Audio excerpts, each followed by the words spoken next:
For those of us with deep pockets, short arms and a Yorkshireman's persuasion when it comes to spending money, buying Chinese bike components from brands you've never heard of has a beguiling appeal. And in this video, we're looking at these pedals, which are knockoff Speedplays. Except they're not really, because Speedplay hasn't made pedals like these, with most of the body missing, for millennia. Certainly not since Wahoo bought them and became a bit litigatey. Speedplays, like most things in cycling, prompt a visceral tribal response. Love and hate attracted in equal measure. They're the only road pedal though I've ridden these past 10 years. In fact, the only road pedal I've ever ridden.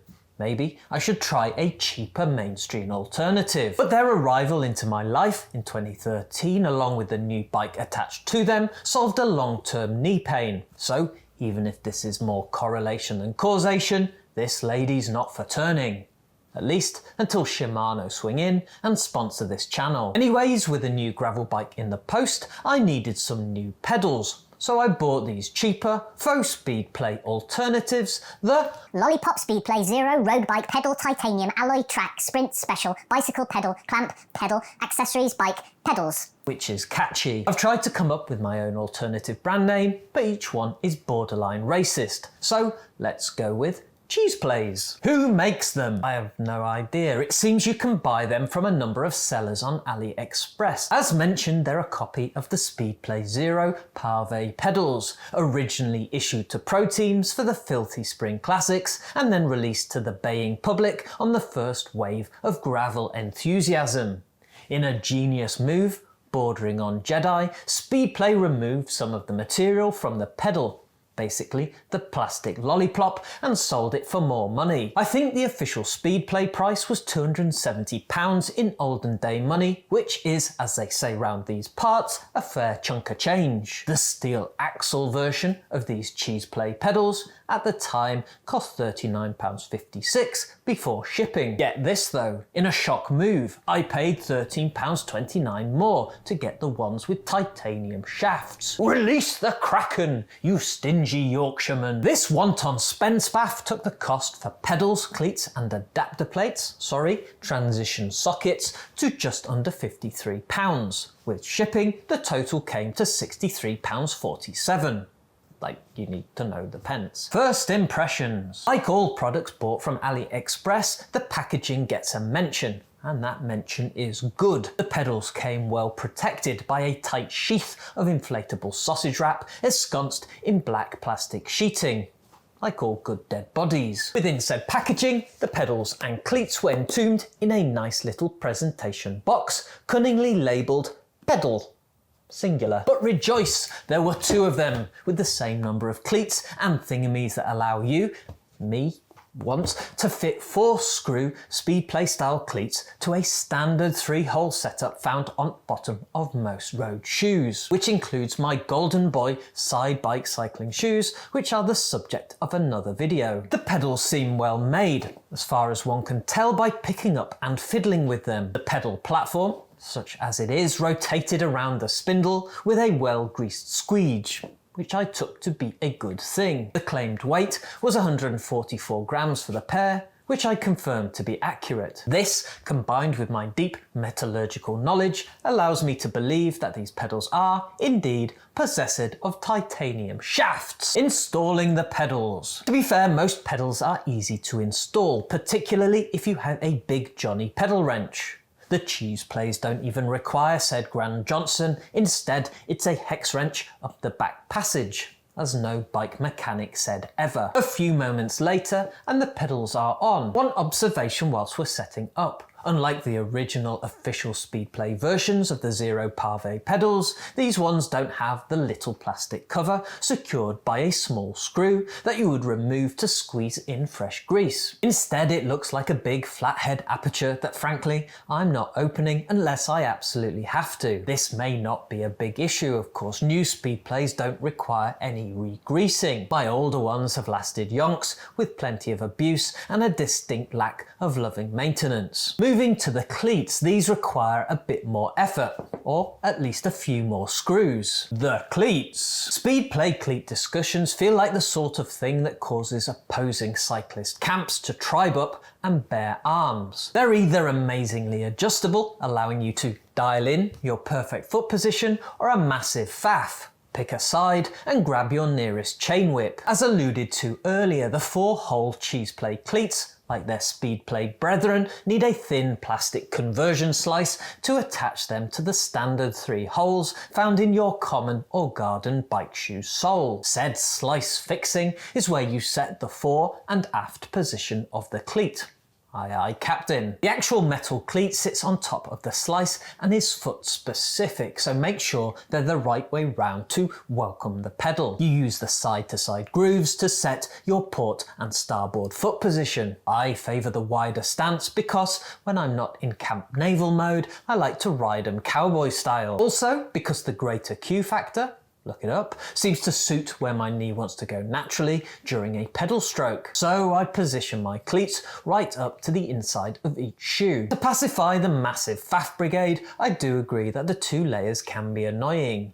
If the slice screws underneath come loose, you'll need to undo the entire fandango to get to them, even if it's just for a quick tighten. The same applies to official Speedplay cleats though, so it's not a specific criticism of the cheeses. Indeed, I've had this more with my Speedplay cleats than the fromage ones, albeit we can't call my sample size significant. To summarise then, for me, the Speedplay cleats are generally acceptable, but sometimes can be a royal pain in the arse, just like my children.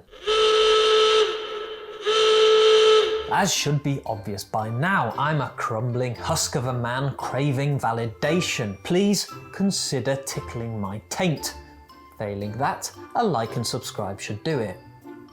Thanks. My thoughts after 12 months of riding. So some brain chaff on the Cheeseplays after an extended period of in-depth testing, or as usual, just riding about a bit. Let's start with clipping in, where the experience has been mixed. Initially using the supplied box fresh cleats, the connection was not very secure. Frequently, my foot would pop off the pedal, particularly when I was deploying Thor's hammer. That's Thor's tiny hammer that he uses for xylophone recitals. This did resolve itself after a couple of rides, but for a time I did think that either the pedals or the cleats were useless. The pedals remain quite difficult to clip into. To start with, this was perhaps due to the new springs on the new cleats needing to loosen up a bit. Longer term, it seems more to do with there being not much pedal to attach to. With the Cheeseplays lacking the plastic wedges that turn them into ickle lollipops, there isn't much to guide your foot into the right orientation. When applying the force to engage the cleat, it's easy to be out of alignment because the pedal platform is teensy. Once I'm in,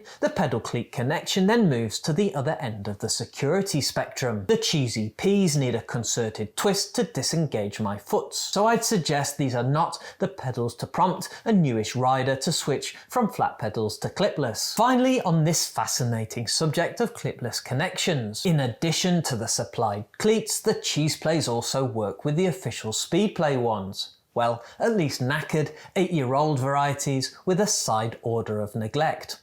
So there's that. Performance. Prepare for a flaccid endorsement. The Cheeseplays have been fine. They do a good job of pretending to be Speedplays. Now, to be fair, all of my Speedplay excitement, which springs entirely from the part they played in eradicating knee pain over 11 years ago, has been spent. I am a loose and floppy bagpipe. If I bought a new set of official ones, I doubt I'd make a video about it. I've found them comfortable to ride in, with, on. They have a good amount of float, so my knee can follow its natural swazy hips path. The ultralight titanium twiddle sticks undoubtedly give me a few percentage points on a climb. My only reservation is that I'm not as much a huge fan of the pave style design. For me, the pared back pedal body doesn't seem to provide as stable a platform for deploying my power cannons, particularly when I'm out of the saddle, sprinting for the win, or dancing up an Alp.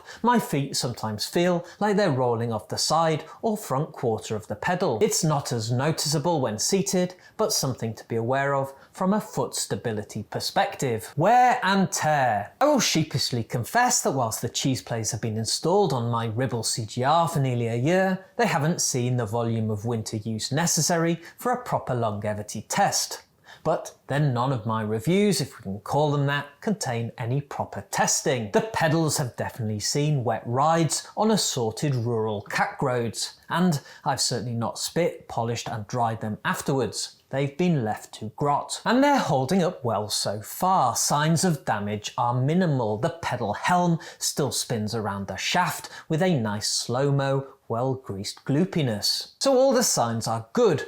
But if you want more rigorously achieved insights, again, I'll direct you to the warlock of all things Chinese bikery, Trace Velo, and his video on a similar set of pedals. Link in the description. Value. This comes entirely down to the lens you choose to perv through. If you erect your tent firmly in Camp Speedplay, then these knockoffs at just over £60 are great value. The standard Wahoo ones with the heavier chromoly spindle go for £135. The titanium spindled nanos will set you back £380. Consulting Fibonacci, I've determined that's a lot more than 60 squid. The downside is that the design isn't as good as the official ones. There's probably a reason that Speedplay stopped production of the stripped back pavés. And as mentioned, these are not the pedals with which to pop your Speedplay style cherry. Try the official ones first and get the cheese plays further down the line, as I've done. Now if you're looking at the pedal landscape more broadly, the value story is less persuasive.